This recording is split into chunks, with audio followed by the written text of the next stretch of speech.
Hi, I'm Michael Bickert, and today I want to give you my top 5 books for business success.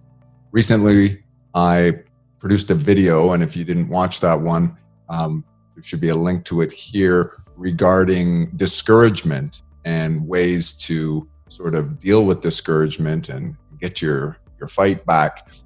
And later, I realized I never mentioned that going to inspirational sources and authors and books is a great way to combat discouragement. But anytime, even if you're not discouraged and you're feeling great about the way things are going, there's always an opportunity to get great ideas and extra inspiration that can drive results in your business through excellent books and excellent authors. No shortage of authors out there, so this was a really difficult task. I mean, you've got Milton Friedman, Dr. Ron Paul, Dale Carnegie, Peter Thiel, Nassim Taleb, Tim Ferriss, Malcolm Gladwell, Ray Dalio, Tony Robbins, Seth Godin, Robert Kiyosaki, Napoleon Hill, St. Augustine and St. Thomas Aquinas, Plato, Aristotle, and the list goes on and on and on, and there's great material out there. That's the wonderful thing about living in the information age. There is no shortage of material, and you have ease of access to get to any of it and get inspiration. So I will tell you that anytime you do a list, you are inviting dissension and debate, and I think that's a good thing. So in the comments afterward, please put whether you agree with my list, whether you disagree, what are your favorite books. So without further ado, let's get started. The 5 books to help you succeed in business, the 5 best books for business success. Number 5, Atlas Shrugged by Ayn Rand. Now, it may surprise you that I begin the list with a fiction work, and I will tell you that Ayn Rand has a particular gift for communicating philosophical concepts very easily and very succinctly through her fiction. So if you're unfamiliar with her or you haven't spent any time reading her works, I would strongly encourage you to. Atlas Shrugged, which was written in, I'm not exactly sure, I think it was the 60s. I think Fountainhead was in the 40s.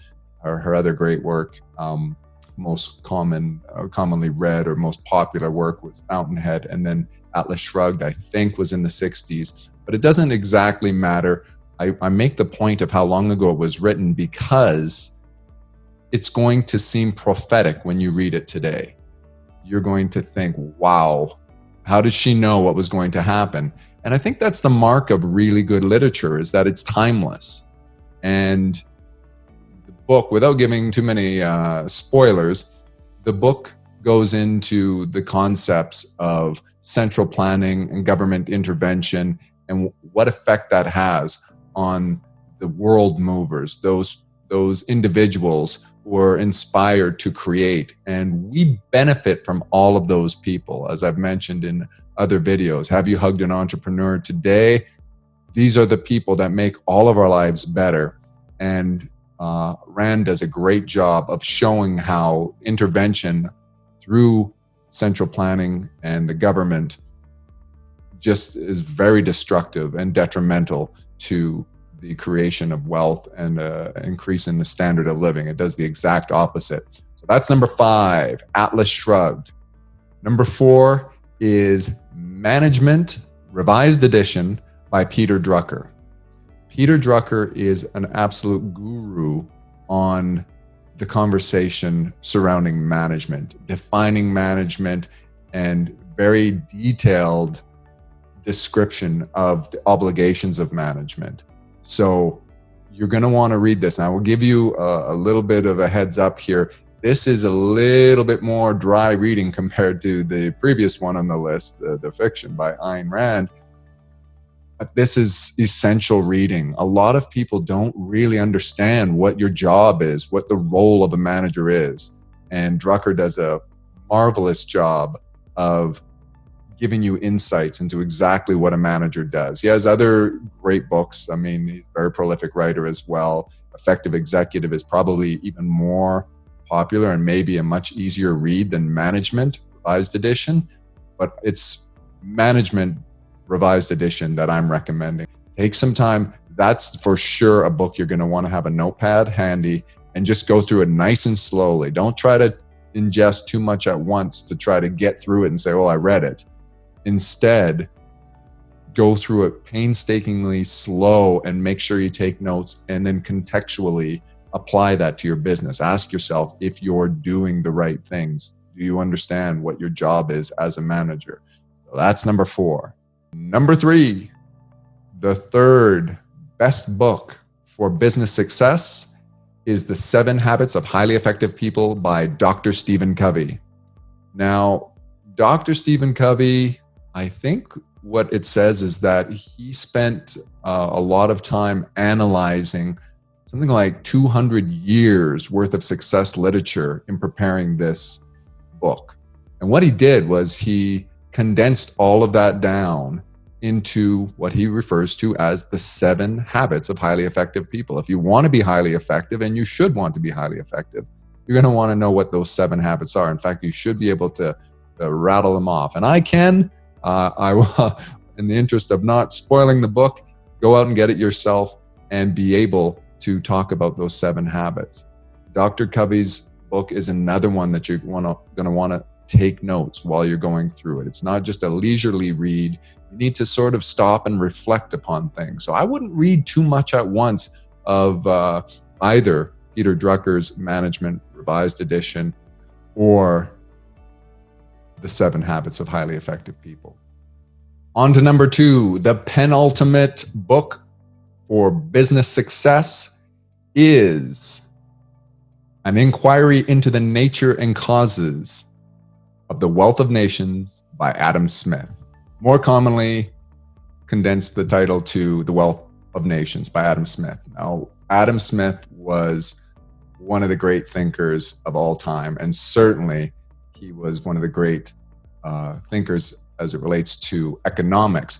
But in fact, Adam Smith was more of a philosopher and a moral philosopher.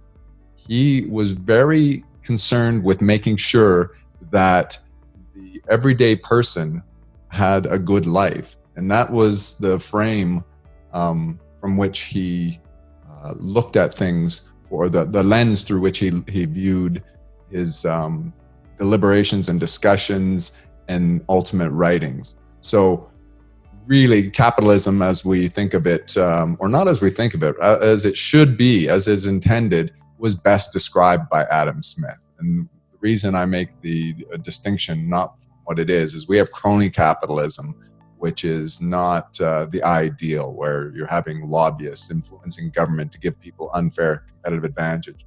But the premise, well, I mean, there's many deep concepts in the book. And again, because this is written in, I'm not sure if it's like 1780s or something like that, 18th century, I believe, you're going to find that the vernacular is not what you're used to in terms of writing and reading.